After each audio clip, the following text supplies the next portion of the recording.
দেশের বিভিন্ন জেলায় বাড়ছে হামির সংক্রমণ। বিশেষ করে শিশুরা আক্রান্ত হওয়ায় উদ্বেগ বাড়ছে অভিভাবক ও চিকিৎসকদের মধ্যেও।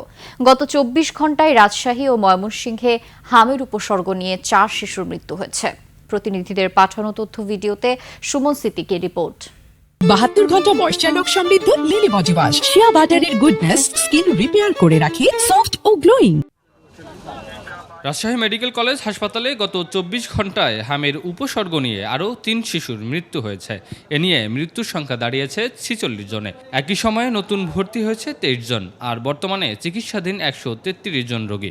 আমাদের পরিকল্পনা রয়েছে যে আইসোলেশন শয্যার সংখ্যা একটু বৃদ্ধি করা যায় কিনা। তবে একটি বিষয় আপনাদেরকে জানতে চাই, গত কয়েকদিনের ধারাবাহিকতায় আমরা কিন্তু হাম সাসপেক্টেড যে কেসগুলো ছিল তাদের বড় একটি অংশকেই সম্পূর্ণ সুস্থ করে হাসপাতাল থেকে বাড়িতে পাঠাতে পেরেছি।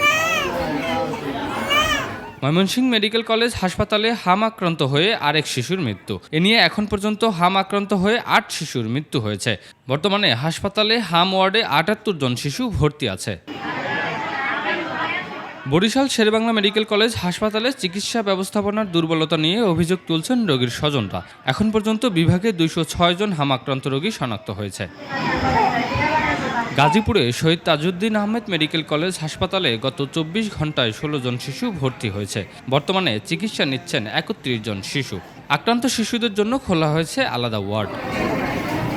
রাজবাড়ী সদর হাসপাতালে নতুন ৪ জন সহ মোট ১৫ জন ভর্তি হলেও এর মধ্যে ১১ জন সুস্থ হয়ে বাড়ি ফিরেছে।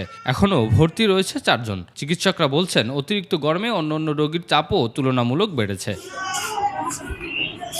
মাদারীপুরের কালকিনিতে এ পর্যন্ত প্রায় ২০ জন হাম আক্রান্ত রোগী চিকিৎসা নিয়েছেন। চিকিৎসকরা বলছেন, সময়মতো টিকা নিশ্চিত করা, পুষ্টিকর খাবার এবং দ্রুত চিকিৎসা নিলে হামের সংক্রমণ নিয়ন্ত্রণে আনা সম্ভব। সুমন সিদ্দিকী বাবু, ২১ টেলিভিশন।